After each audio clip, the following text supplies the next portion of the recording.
Salut à tous, bienvenue pour ce 5e épisode du podcast Indécent, le podcast qui parle de JDR. Au vu du contexte actuel, nous sommes contraints à faire un épisode à distance, mais c'est pas grave, j'ai quand même réussi à former une très belle équipe.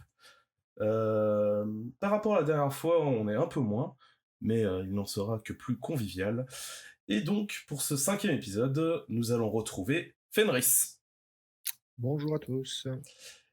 Fenris, donc, comme la dernière fois, tu as toujours une trentaine d'années, ça fait toujours 12 ans que tu fais du jeu de rôle, à peu près. Ton jetage d'exception, c'est Vampire la Mascarade. Ton jeu de rôle d'amour, Dark Heresy, Ouais. avec du Cthulhu, un MJ improvisateur, puisque tu es un branleur, Bon l'air. et évidemment, les scénarios écrits soi-même, puisque c'est moins compliqué. Pour la suite de cette équipe, nous avons la chance aujourd'hui d'accueillir Jérémy. Bonjour. Bonjour Jérémy. Jérémy, tu as du coup 28 ans, 16 ans de jeu de rôle à peu près. Je joue Ah depuis non, 16 ans plutôt. je ne sais pas lire. Oui, du coup, depuis 16 ans régulièrement, mais vous faites des phrases si compliquées, c'est insupportable. Ah, désolé. Très peu de mojetage. Oui, c'est ça, j'ai fait quelques parties avec des tables différentes, mais principalement des one-shots, donc j'ai notamment pas d'expérience pour construire une campagne Mais sur le long terme. pour le coup, ce n'est vraiment pas grave, car aujourd'hui, nous sommes sur un épisode plutôt tourné autour du joueur. Pour ce qui est de tes JDR joués, une grosse préférence côté Les Ombres et les Stérènes, tout le monde le sait, meilleur jeu de rôle au monde, Oui. et La Légende des 5 Anneaux. Plutôt travailleur malgré tout, qu'un joueur assidu. J'ai toujours peur d'être pris de court, donc j'essaie de prévoir autant que possible. Un C'est joueur- peut-être parce que j'ai peu d'expérience, justement. C'est souvent ça. Hein. On, on- on- Euh, on ouais. prend, on prend l'improvisation avec le temps. Et du coup, plutôt scénario écrit soi-même. Oui, pour faire ce que je veux. Enfin, Donc quand même avoir une notion de liberté par rapport au boulot que t'es prêt à y mettre. oui, quand même. Très bien. Et enfin, last but not least, comme on dit dans sa contrée, Iso. Bonsoir Iso. Bonjour. Iso, 7 ans de jeu de rôle, beaucoup de gènes, reconnu dans toute la France pour des participations multiples et ton investissement dans ce magnifique milieu. Tu nous as dit ton meilleur JDR, tout ce qui était plutôt autour de Dark Heresy, encore. Ah, oui, absolument. Super jeu. Et vous êtes beaucoup, hein, finalement, sur l'univers Warhammer. C'est stérile comme il a corrompu le monde jeu de rôlistique. J'aime bien les univers assez sombres. Ouais, et puis un peu vaste, et on peut en faire un peu ce qu'on veut. C'est Ouais. vrai. Le Seigneur des Anneaux, malgré tout, qui n'est pas un jeu de rôle officiel. Oui, alors du coup, c'était. Donc, en fait, ça, c'était ma première campagne de jeu de rôle, et ma première partie de jeu de rôle, c'était une campagne maison basée dans l'univers du Seigneur des Anneaux, mais quelque chose de vraiment très adapté. D'accord. Bon, sympa. Peu d'expérience de mojetage, malgré tout. Ouais, surtout des one-shots, en fait. D'accord. Bon. Mais quand même, improvisation. Oui, c'est pas que je suis pas bosseuse, c'est que j'ai pas beaucoup de temps libre.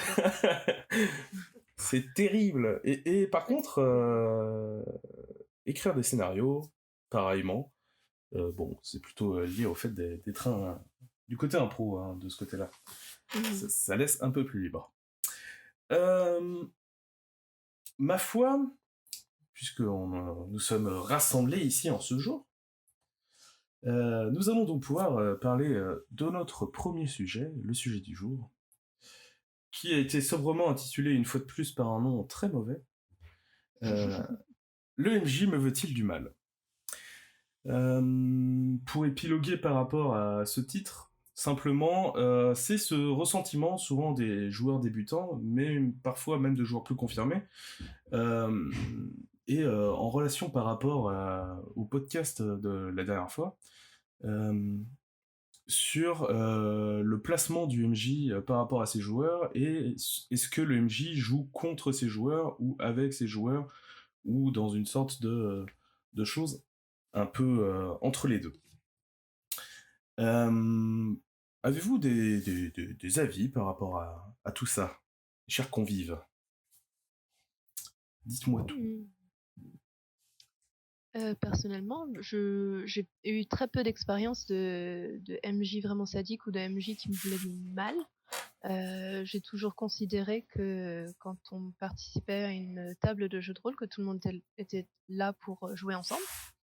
Et donc c'est une sorte de création d'une œuvre commune, certes avec un MJ ou une MJ qui va mener et qui va amener les idées, à la fois poser des PNJ intéressants qui vont nous aider dans l'histoire, tout comme ils vont être là pour écrire, enfin créer des situations intéressantes, me poser des obstacles, mais j'ai pas vraiment d'expérience, on va dire, négative de MJ.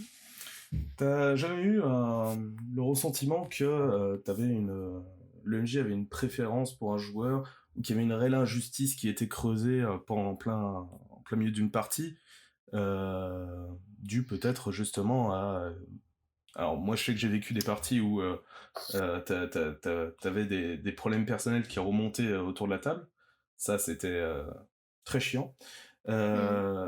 Mais même sans aller jusque-là, des parties où t'as juste l'impression que le MJ a envie de give up complètement la partie, et de dire en fait ça devient un peu impossible, et t'as vraiment ce sentiment de frustration que tu joues plus contre le MJ qu'avec lui.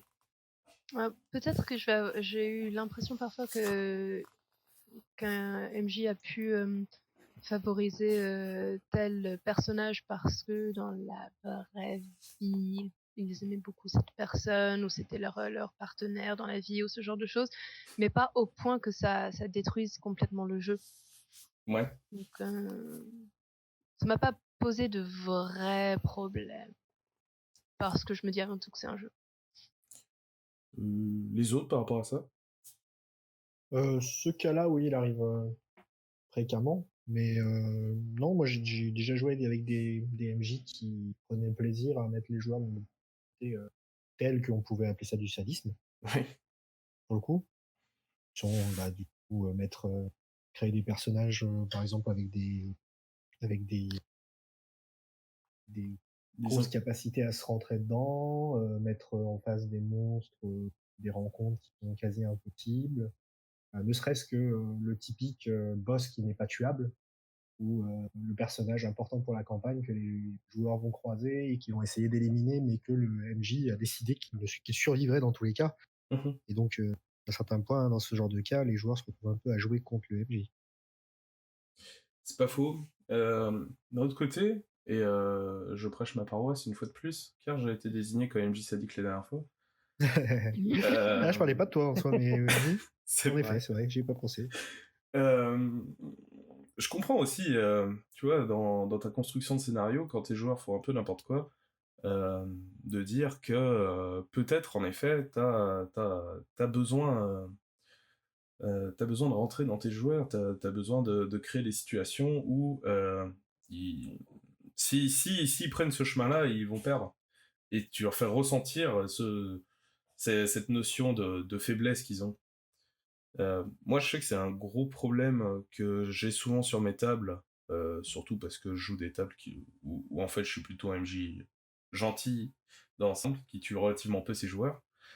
Mais dans l'ensemble, je trouve que le seul vraiment moyen pour casser l'invulnérabilité des joueurs, soit c'est de tuer très vite un de tes joueurs, là, voilà, tu rentres direct dans le tas, soit l'effet inverse, c'est en effet de mettre des situations dans lesquelles ils doivent se sentir faibles.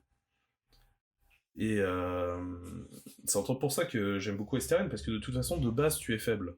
Et tu présentes le truc comme quand tu es faible. Donc, je pense aussi que c'est pour ça que j'ai plus de facilité sur STRN ou sur Cthulhu, où tu préviens tes joueurs qu'ils vont passer un moment, et que comparé au monde qui les entoure, ils ne sont que pas grand-chose. Là où j'ai un peu plus de mal, c'est sur justement des jeux de rôle qui se veulent un peu plus épiques, ce genre de choses, où là, pour moi, ça devient un peu compliqué de sauver ses joueurs.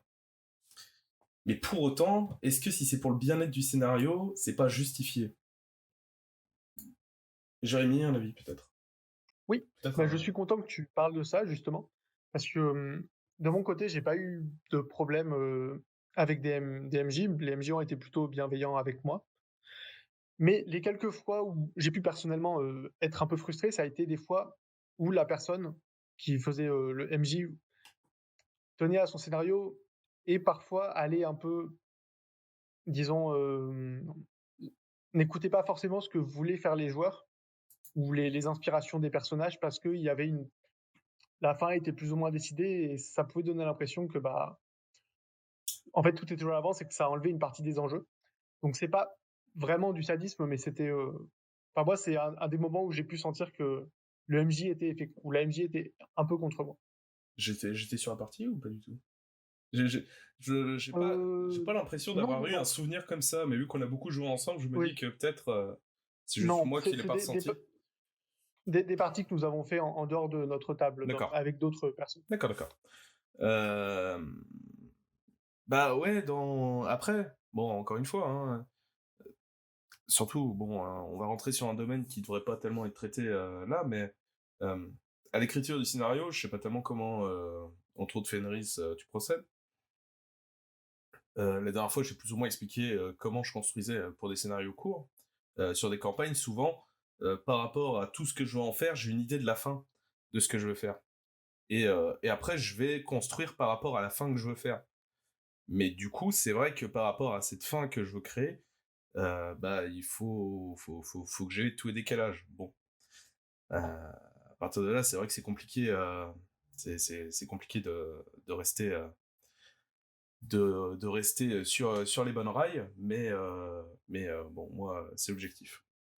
Après, moi, ça dépend, pour répondre. Ouais. Ça dépend vraiment. Généralement, je construis mes scénarios en me disant qu'est-ce que j'ai envie de montrer aux joueurs, qu'est-ce que j'ai envie que les joueurs découvrent de l'univers de jeu. T'es plus dans la... Après, une fois que j'ai fait ça, je me dis dans quel contexte je leur fais découvrir les choses. Mhm. Donc, en effet, la fin très importante, comment ça va se terminer, quelle est la finalité un peu du scénario ou de la campagne. Mhm. Et après, je construis un peu à l'envers en disant, après, je réfléchis beaucoup aux personnages et aux PNJ principalement.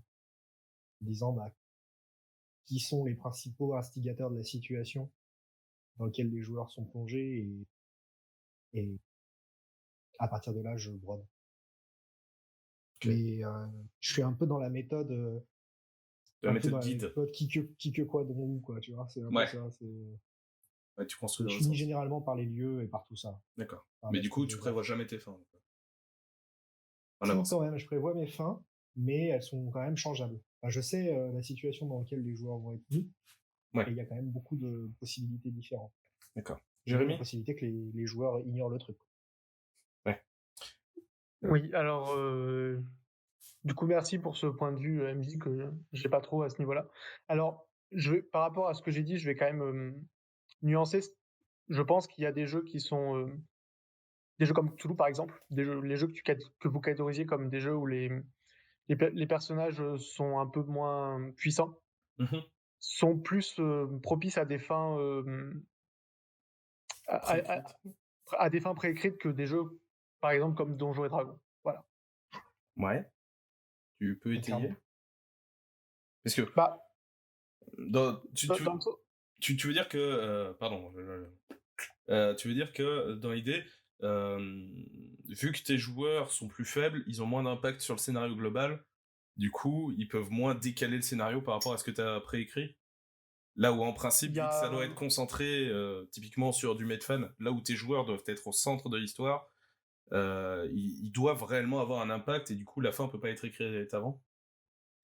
C'est un petit peu ça, oui. Là, je pense notamment aux jeux horreur où les personnages sont de fait impuissants par rapport à ce qui les entoure.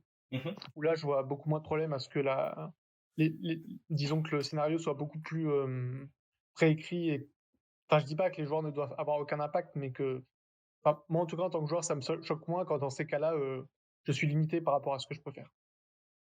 D'accord. Iso? Oui, c'était pour rebondir un peu sur ce que disait Fenris tout à l'heure, quand tu écris un scénario, donc on parle de MJ sadique, pas sadique, enfin, je trouve ça assez intéressant. Moi aussi, je vais partir du principe que quand je vais écrire quelque chose ou créer une histoire, je vais surtout me concentrer sur ce que je veux faire ressentir aux autres. Donc la fin, elle peut être préécrite. Ça ne veut pas dire pour autant qu'elle qu'elle ne peut pas changer en cours de route, justement en se basant sur les idées qui vont être apportées par les joueurs et donc les personnages autour de la table.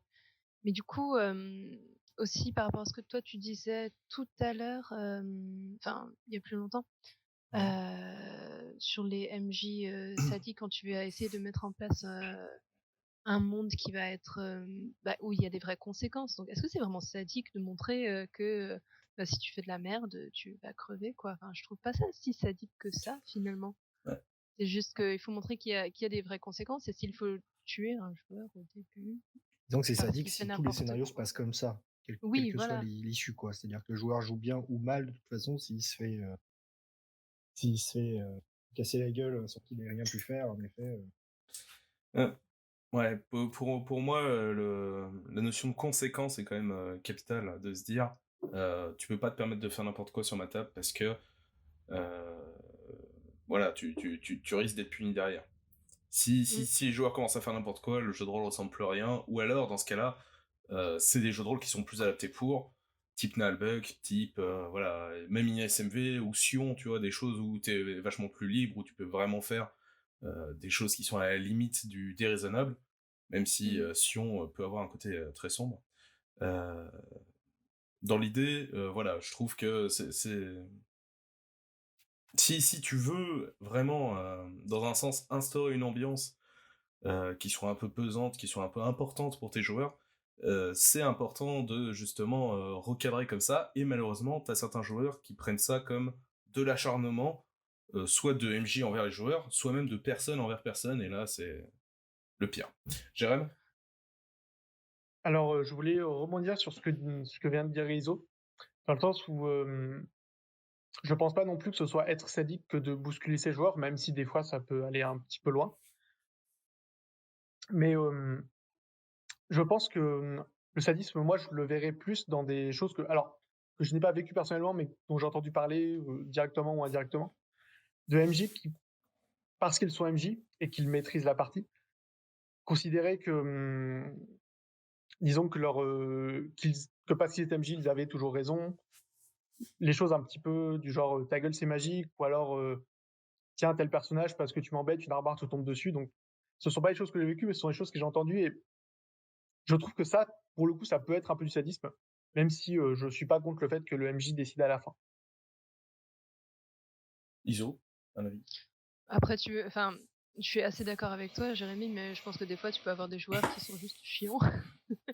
Et voilà, et qui vont continuer à questionner jusqu'à ce que tu n'en puisses plus. Et au bout d'un moment, il faut juste dire non, c'est bon, c'est moi le MJ. Après, ça veut pas dire que tu ne peux pas mettre en place une sorte de contrat à la base entre toutes les personnes présentes autour de la table pour dire ben voilà, les règles du jeu c'est ça, l'univers c'est ça. Si jamais on dévie, bah, c'est qui tranche, c'est le MJ, c'est pas le MJ. Enfin, est-ce que c'est tout le monde qui décide ensemble? Après, tout le monde, je pense que vous en avez déjà parlé certainement dans un autre épisode, mais voilà, c'est ce contrat de base et le contexte de base qui est posé. Donc, par exemple, dans tel univers, tu vas pas pouvoir faire n'importe quoi parce que là il y a pas de magie, ou là il y a pas de voilà, tu fais de la merde, tu meurs, et puis c'est comme ça, c'est tout. Faut juste pas jouer au coin, il faut être cohérent avec ton personnage, quoi. Fenris? Oui. Bah moi, je pense qu'il y a quand même, enfin, c'est compliqué de juger qu'est-ce qui est vraiment du sadisme ou pas. En exemple concret, tu peux décider de mettre tes joueurs dans une certaine situation de violence gratuite parce que tu veux les immerger dans un univers qui est réaliste. Et qu'on sait tous malheureusement que que des fois il te tombe des trucs sur la tête dans la vie et c'est pas forcément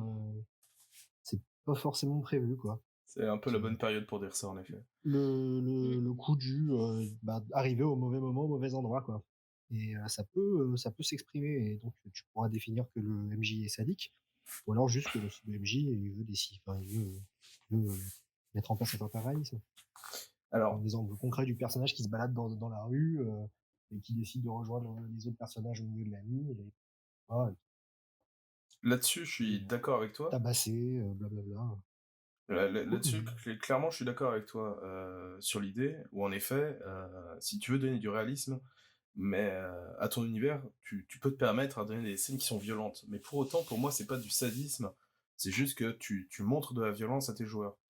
Pour moi, le sadisme, c'est un côté un peu plus vicieux. C'est vraiment, pour donner un exemple concret, typiquement, j'ai fait toute une campagne de Donjons et Dragons. On avait 3 joueurs et un MJ. Dans les 3 joueurs, t'avais un paladin.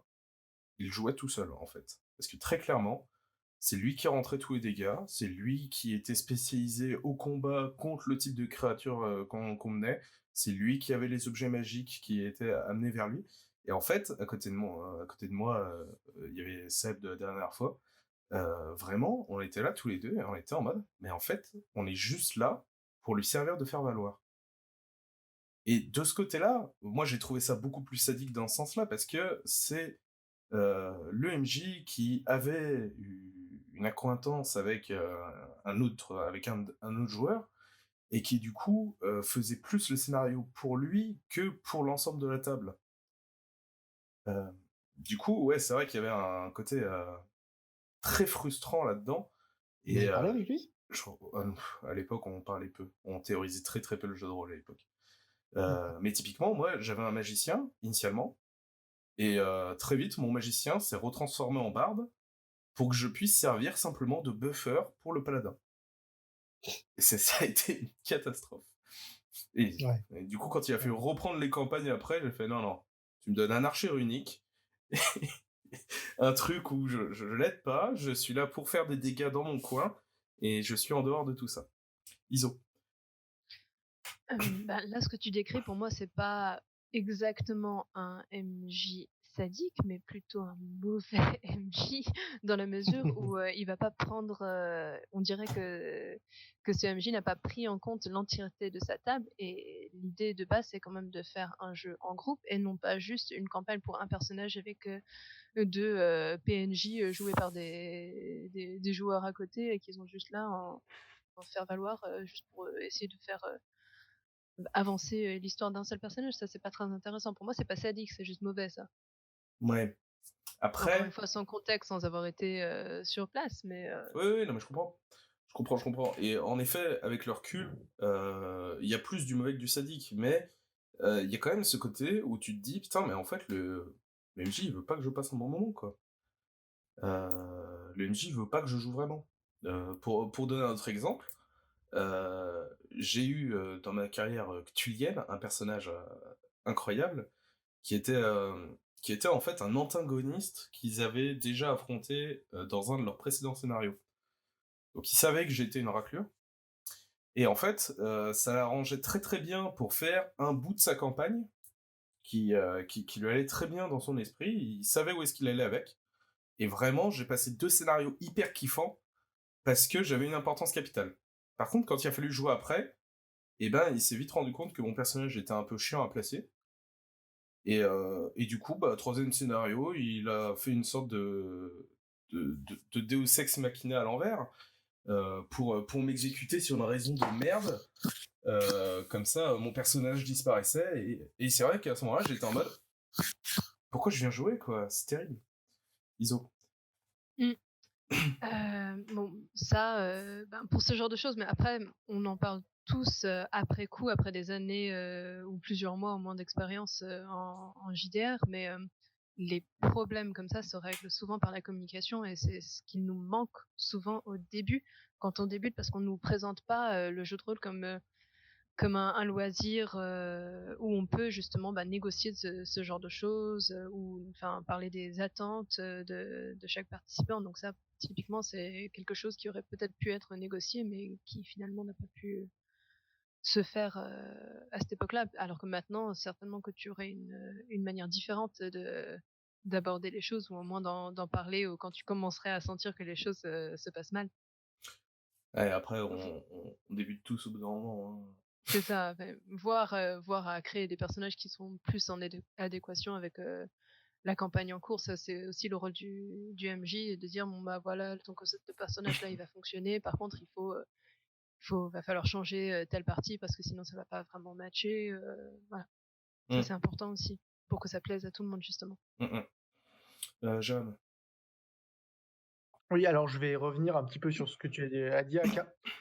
C'est par rapport à ce que tu as ressenti comme tu dis du sadisme, le fait que ton personnage soit tué parce qu'il n'était pas pratique.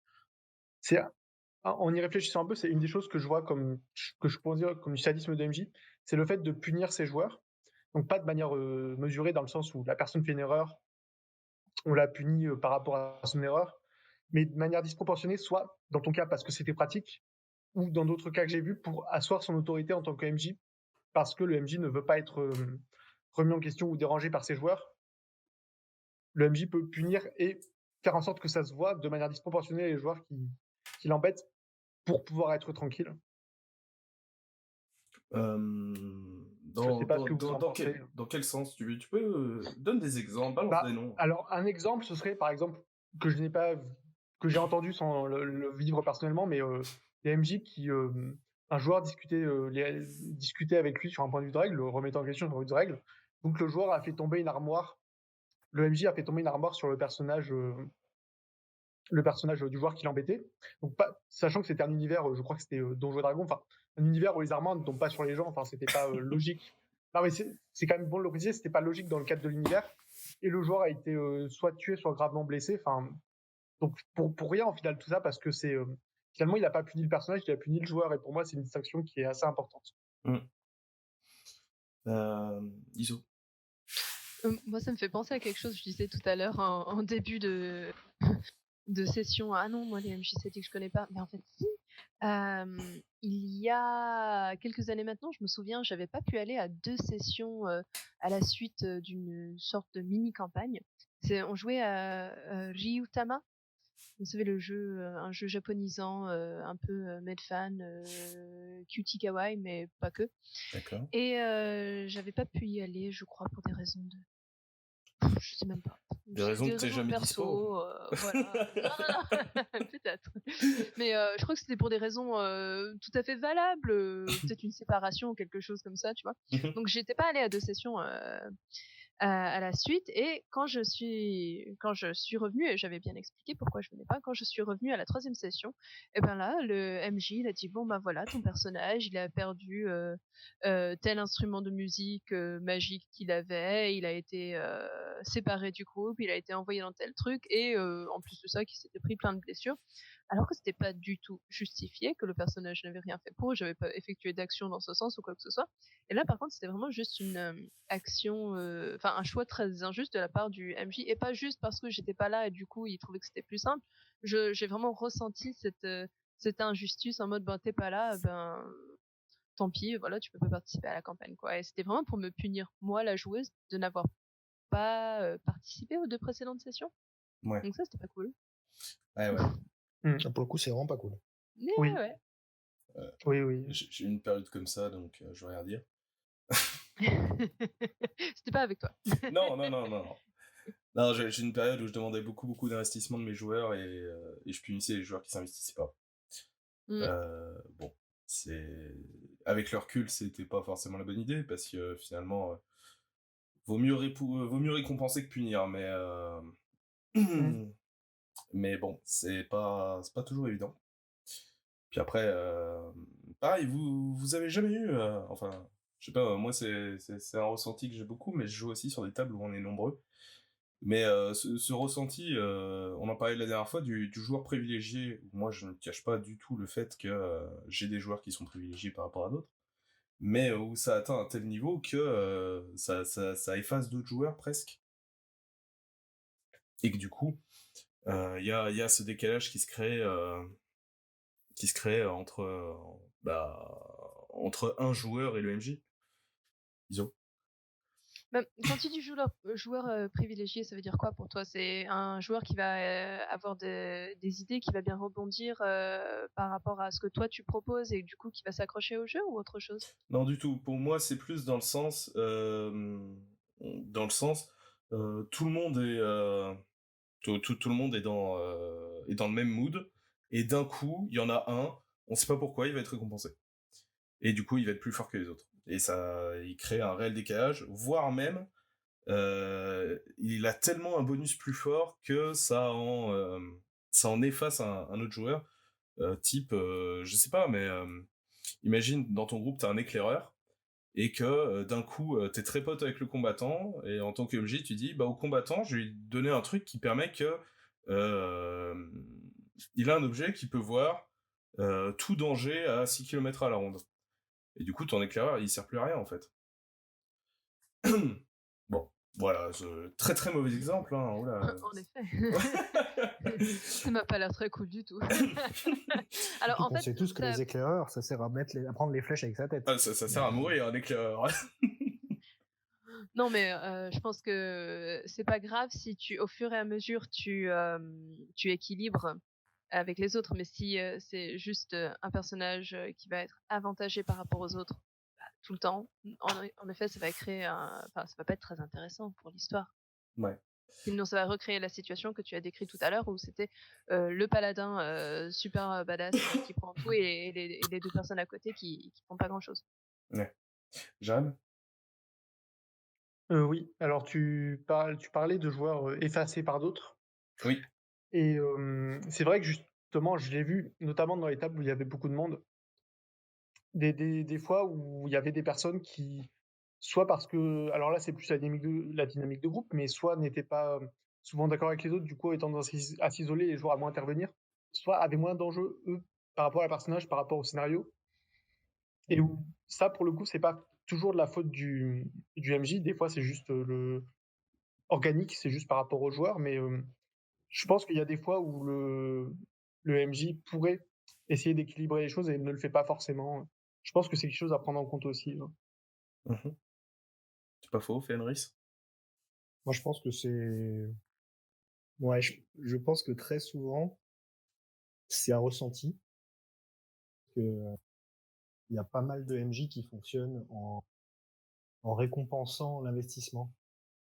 C'est-à-dire, quand t'as un joueur qui est très actif et qui prend le pas sur le reste du groupe, et qui le fait de manière volontaire, et parce que le reste du groupe aussi réagit pas particulièrement, hein, ça arrive aussi, bah, c'est normal qu'il soit récompensé. Oui, mais Ça, c'est... Alors que par contre, quand ça arrive de manière automatique sur un groupe où, oui, en effet, le, le joueur, il gagne des choses que les autres n'ont pas, au prétexte qu'il est juste le petit favori du MJ, oui, là, clairement problématique. Ça m'est rarement arrivé. ah, Peut-être une fois. tu le liras dans ce magnifique bouquin, il s'appelle Le Dirty MJ, que depuis j'ai lu.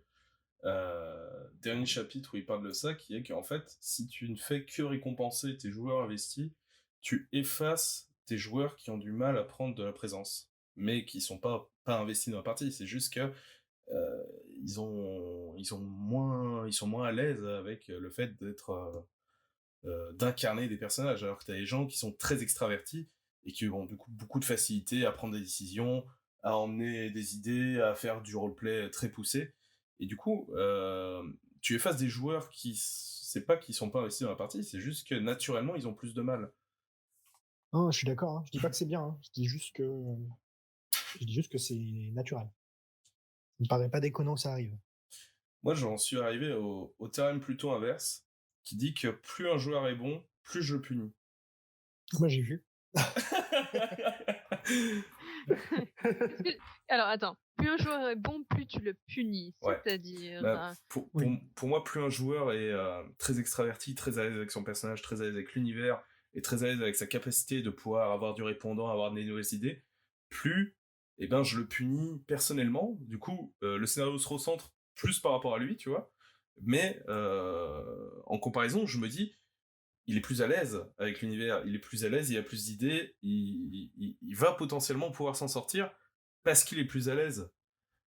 Mais du coup, plutôt que le récompenser, eh ben, je punis plutôt le joueur dans ce sens-là.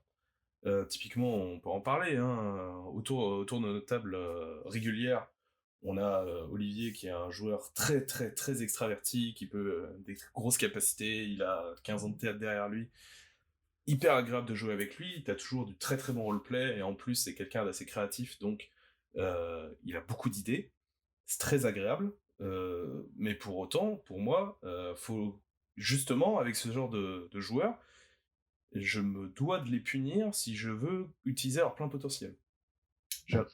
Voilà. Jérém. Est-ce que, Aka, dans ce cas-là, est-ce qu'on peut pas plus parler d'équilibrage plutôt que de punition? Non, je pense pas. Après, je sais pas comment tu t'y prends exactement, mais je me dis que ça peut pas être un mal d'être plus exigeant avec les personnes à ta table qui sont plus à l'aise et être peut-être plus permissif avec d'autres qui font pas toujours des choses quand elles essayent. Exigeant, ça voudrait dire que j'ai les attentes en fait par rapport à ça. Là, c'est vraiment juste que si je dois dire que tout le scénario a une difficulté de 5, pour ceux qui sont les moins investis, ils auront une difficulté peut-être de 3 ou de 4. Et plus t'es un bon joueur, plus tu vas avoir des difficultés en plus qui vont se rajouter, qui viennent de ton background. Je vais te rajouter des ennemis, je vais te rajouter d'autres problèmes, des situations amoureuses, je vais te rajouter plein de trucs. Du coup, toi en même temps, tu vas être très content parce que tu te dis putain, le MJ il s'investit en moi et c'est super et il m'arrive plein de trucs. Et en même temps, mais je te balance des emmerdes tellement à tire-larigot que des fois ça a presque plus aucun sens quoi. C'est bon. C'est l'effet boule de neige inverse, malheureusement. Iso. Mais ça m'a pas l'air sadique, ça m'a l'air génial. Après, enfin, il faut que ça reste cohérent quand même dans une certaine mesure. Mais je suis génial. C'est pas. Il faut qu'on fasse du jeu de rôle ensemble alors. Mais je pense que ça m'a pas l'air sadique parce que justement, d'après ce que tu décris, certes, t'es peut-être pas très sympa dans les obstacles que tu vas venir poser pour le personnage et ce genre de choses, mais c'est un peu pour ça qu'on fait du jeu de rôle aussi. On est là pour réfléchir, pour être stimulé, pour vivre des choses. Du coup, est-ce que c'est vraiment sadique ça? Moi, je dirais non si c'est bien vécu par l'autre personne et que tant que les autres joueurs et joueuses autour de la table ne se sentent pas lésés et qu'au contraire ça les porte et que ça emmène tout le monde vers quelque chose d'intéressant, c'est pas un problème. Alors, t'as dit à peu près le truc le plus important à mon sens, et je pense que c'est vraiment ce vers quoi mène le sujet, et c'est vraiment, en fait, est-ce que le sadisme d'un MJ n'est pas un ressentiment de joueur? Parce que très clairement, à mon sens, un MJ peut faire peut rater son scénario, il peut rater tout un tas de choses. Pour autant, son taux de sadisme, enfin, après on m'a raconté quand même des parties où c'était injouable tellement c'était n'importe quoi. Mais est-ce que ça vient pas plutôt de la frustration d'un joueur de prendre les choses mal, et en fait c'est plus des problèmes personnels que des problèmes euh, de jeu, Jérém? Oui, alors je suis d'accord avec toi. C'est vrai que ça fait un peu post-moderne de dire ça, mais le sadisme, c'est surtout dans l'ensemble des joueurs, même s'il y a. Enfin, je pense qu'on peut quand même se mettre d'accord pour dire qu'il y a des choses qui vont être, qui ont plus de chances d'être perçues comme sadiques que d'autres, même si à la fin ça dépend des gens. Et je veux bien que tu développes sur. Tu disais que tu as entendu des parties qui devenaient injouables. Est-ce que tu as des exemples exactement pour qu'on voit un peu de quoi tu parles? Alors, je name dropperai personne, pour le coup, mais ouais, on m'a raconté des parties où, en fait, euh, très clairement, alors, en plus, ça rejoint un autre sujet que j'aimerais bien qu'on traite un jour, c'est le personnage du MJ, euh, qui est un truc qui est souvent utilisé, je trouve, qui est le MJ se crée un personnage dans le groupe qui lui sert de guide. Mais souvent, c'est un personnage qui est overpété. Et que si commences à rentrer en rivalité avec ce personnage, bah en fait, tu peux plus avancer dans le scénario. Et on m'a raconté une ou deux parties où, très clairement, Ils étaient à 5 contre lui, mais le gars, le gars les prenait quand même, tu vois, alors que ça avait aucun sens vu qu'ils étaient censés être ensemble. Bon, c'est quelques problèmes qui arrivent. Et pareil, j'ai eu écho de partie. En fait, je me rends compte que j'étais relativement privilégié en tant que MJ. Je suis pourri gâté. Mais ouais, on m'a raconté des parties où très clairement, t'avais des MJ qui t'empêchaient de jouer, qui t'empêchaient de faire des choses parce que ça leur plaisait pas ou que ouais, même un truc logique, bah, il allait te le détruire dans la seconde. Genre, tu te dis, le MJ veut que tu sois dans le noir, tu dis, ouais, mais attends, moi j'ai un bâton, je vais casser mon bâton, j'ai une chemise, j'ai de l'huile, je vais foutre le feu et comme ça j'aurai une torche. Et il fait, bah d'accord, bah tu fais tout ça, et la seconde d'après, il y a une bourrasse de vent gigantesque qui vient éteindre ta torche. Et t'es en mode, mais qu'est-ce que tu veux C'est frustrant. Non mais vraiment, et bon, c'est pas grave, je pense pas qu'un jour ils écouteront. Et si c'est le cas, c'est pas grave, les gars. J'ai fait une partie d'un jeu de rôle très compliqué, où très clairement, on a fait une fois le scénario, il me jetait à 2, ce qui est une pas très bonne idée. Un truc que je ferai sûrement jamais d'ailleurs. Et où ils font un scénario, on fait plus ou moins le scénario, puis on leur fait une montagne de reproches parce qu'ils étaient MJ débutants en plus. Donc vraiment, on essayait de leur donner un maximum de conseils, tout ça. Ils lisent tout ça, ils font d'accord, on va en prendre compte, et on revient. On revient, le scénario, c'était la même chose.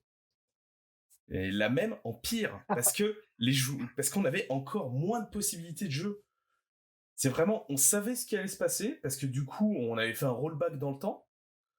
Donc on connaissait plus ou moins la tri, mais on avait encore moins de possibilités de jeu. Pareil, je sais que même scénario, ils nous foutent dans une situation au début, typicale, genre début de jeu vidéo. C'était vraiment, t'es dans une prison, tu discutes avec les autres prisonniers, et du coup, qu'est-ce que tu cherches à faire ? Bah, tu cherches à te libérer. Bon, c'est le premier moment où tu commences à jouer, tu fais « Ah, cool, ils nous font démarrer dans une prison et tout, ça enchaîne sur les trucs. » Et bah non. C'est-à-dire qu'on a essayé de se libérer, on s'est fait choper par la garde, et moi, à partir de là, j'ai plus le droit de jouer. Parce que clairement, il m'a dit « Non, mais toi, ils t'ont foutu ailleurs. » Voilà. Et donc, j'ai passé 5 heures à pas jouer. Et après, on a fait la fin de la partie. Ils ont fait « Ok, rollback dans le temps, c'est pas grave. On va dire que la partie n'a pas existé. Mais on va démarrer à partir du moment où tu pouvais plus commencer à jouer. » T'as passé une super journée, non ? Et du coup, j'ai vraiment passé 2 soirées à regarder les autres jouer comme ça. Et à les regarder s'enfoncer dans leur scénario. Et c'est vraiment... Et là, ouais, à ce moment-là, je me suis dit, Impressionnant. En fait, ils veulent pas que je joue, quoi. Probablement, je crois que là, ils voulaient pas. Ils ont peur de moi, je ne sais pas. Bon, c'est pas grave, hein. J'en veux pas, ils débutent, mais quand même, c'est un peu abusé. Bon, et du coup, après cette deuxième partie d'échecs, on a détruit la table et c'était pas plus mal. Du coup, ouais, voilà, c'est ce genre de partie où vraiment, quoi, tu te dis, putain, mais en fait, c'est pas croyable, quoi. Le MJ veut pas jouer avec moi, quoi. Ouais, il y en a, hein.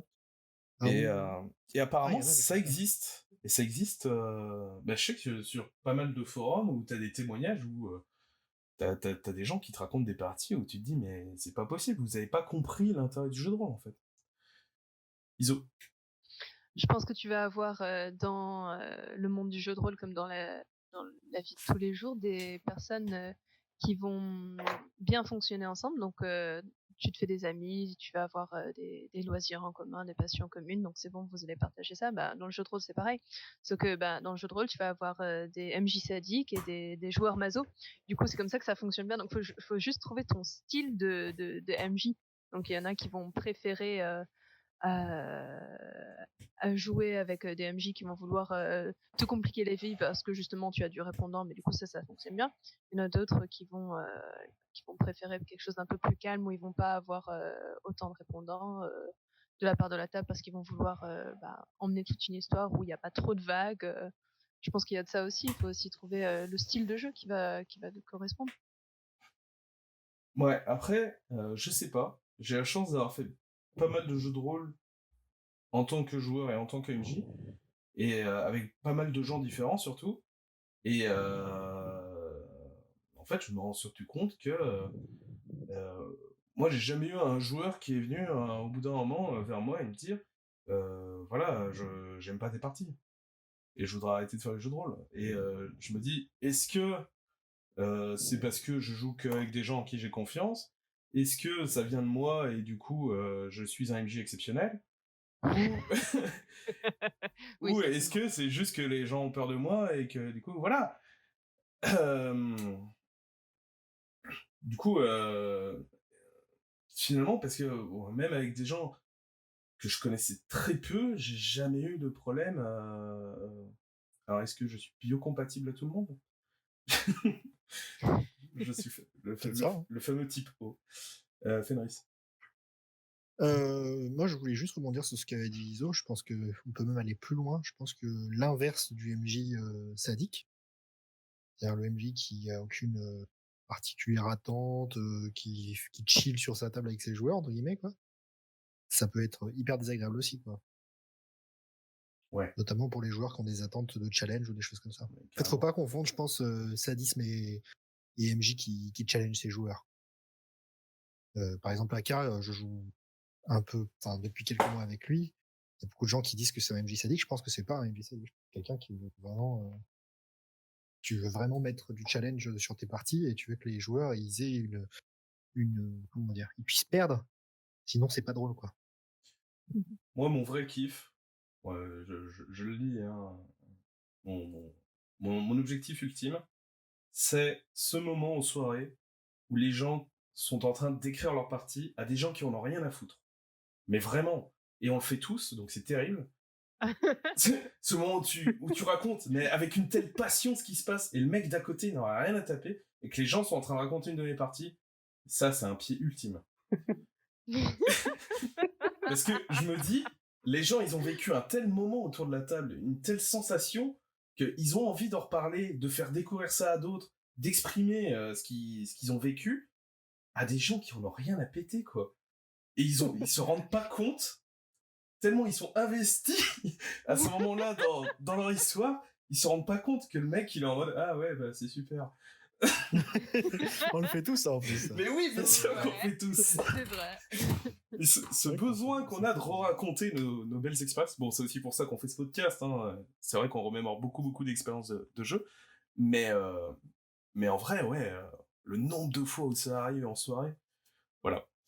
Et je me dis, ok, j'ai vraiment fait un truc cool quand les gens reparlent de mes parties. Quand les gens en reparlent jamais, eh ben, je suis en mode, mais tant pis, c'est dommage, j'ai peut-être raté un truc.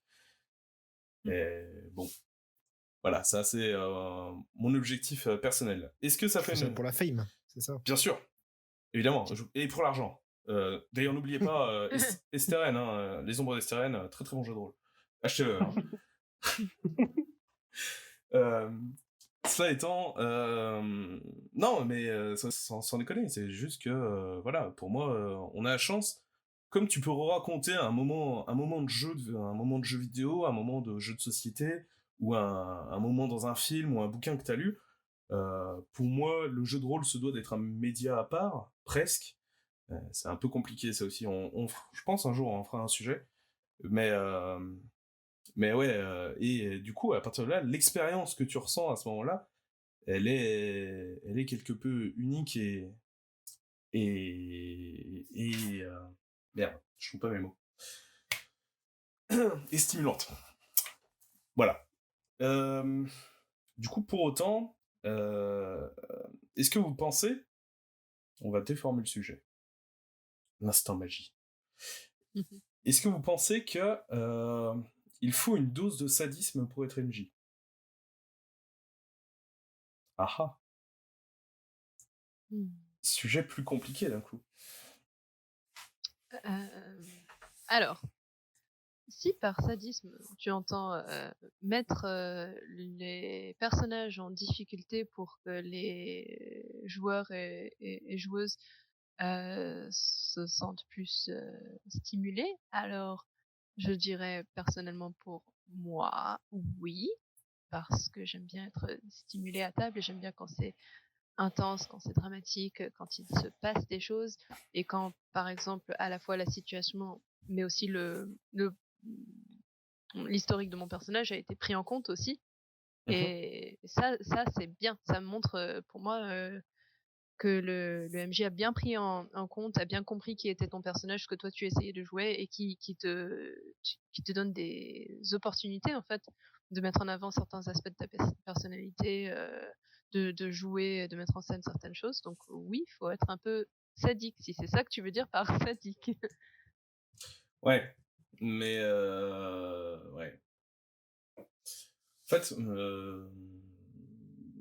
je me dis, et surtout c'est vraiment un truc. Encore une fois, hein, je pense que c'est un truc de joueur un peu plus débutant. Je sais que typiquement, j'ai rencontré des gens qui me disaient: «Ah non, mais le jeu de rôle, plus jamais de ma vie, j'en ai fait une fois, voilà, et le gars s'est acharné sur moi, et du coup, jamais». Voilà. Ça, c'est les gens qui m'embêtent, et du coup, je les pousse à refaire des parties pour leur montrer que c'est autre chose, le jeu de rôle.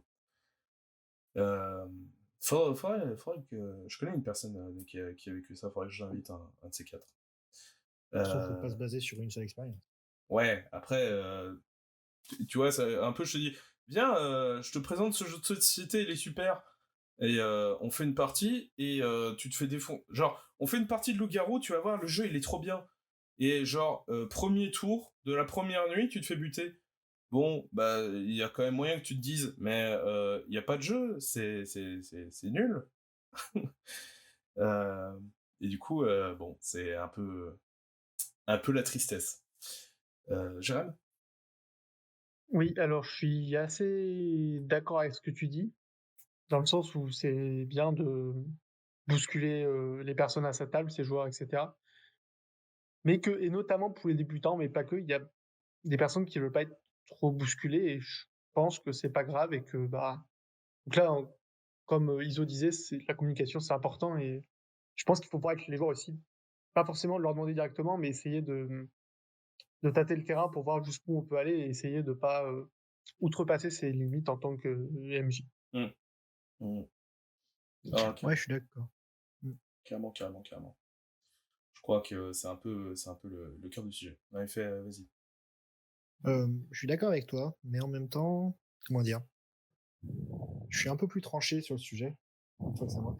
C'est que c'est un peu comme si tu disais, heu: «Je veux faire de la motocross, mais je veux pas être secoué», quoi. Tu vois? C'est le jeu de rôle, pour moi, tu peux pas mettre, les joueurs peuvent pas, on va ressentir tous la même chose et avoir un certain, prendre du plaisir à ressentir les situations, l'ambiance et cetera, si, s'ils sont dans une posture hyper défensive et que du coup, bah, ils sont là pour pas se faire secouer et qui veulent en fait, qui veulent pas vraiment participer, en fait. Ouais, après, ça voudrait dire que le jeu de rôle, y a qu'une façon de faire du jeu de rôle, en fait. Tu vois, typiquement, est-ce que tu as un besoin d'être secoué si tu joues à un Albuck ou si tu joues à un Donjon et Ah Dragon non, très standard? non, non, bien sûr, mais si tu joues à un Nullbug ou un Donjon et Dragon, tu vas avoir tout un autre type de sadisme, on va dire. Tu vois le sadisme technique qui est, vraiment que le monstre est trop fort ou que le MJ t'a mis, un truc qui a un monstre qui a des caractéristiques trop fortes en face de toi, quoi. Mhm. Tu vas avoir plus de mal de mettre dans Nullbug, des gens dans des situations cruelles, des trucs où parce que le sadisme, ça sous-entend quand même que le MJ il prend du plaisir à ça. Il Oui, prend c'est du vrai. plaisir à te mettre dans une mauvaise situation. Après, C'est pas de la cruauté, quoi. est-ce que c'est à te mettre dans une mauvaise situation ou juste à te mettre dans un embarras ou à mettre ton personnage dans une, voilà, dans une situation qui est emmerdante? Ouais, c'est sûr. Je suis d'accord avec toi. En fait, on revient un peu on revient au débat qu'on avait eu dans les premiers épisodes, qui était de dire qu'il faut bien prévenir les joueurs. De toute façon, Mais, malheureusement, globalement, il y a certains jeux, je vois pas comment tu peux faire pour pas secouer tes joueurs et réussir à faire ressortir le jeu tel qu'il est. ce secret de vie, on règle 80% des problèmes mondiaux avec de la communication. Oui, c'est vrai. Iso. Je sais plus ce que j'allais dire. Attends. Merde, désolé, c'est ma blague, elle était de trop. C'est pas grave, c'est pas grave. Si, en fait, oui, par rapport à quand tu veux, ce que disait Fenris sur le fait de faire vivre des choses aux joueurs, je pense que ça peut être compliqué, surtout quand tu vas jouer dans des univers à secret. Faut faire très attention à ça. Après, rien n'empêche au début, encore une fois avec la communication, de demander s'il n'y a pas des sujets particulièrement sensibles ou tabous pour les personnes présentes. Ah Et oui, après, clairement. tu fais attention à ça et ça devrait bien se passer. Mais après, il y a aussi différents styles de jeu. Enfin, je sais pas, quand tu dis que tu veux faire vivre des choses aux autres, pour moi, c'est pas très. Enfin, ça se rapproche pas de la manière ludique, mais plutôt narrativiste ou simulationniste. Donc, il y a différents styles de jeu qui vont bien se prêter à ça aussi.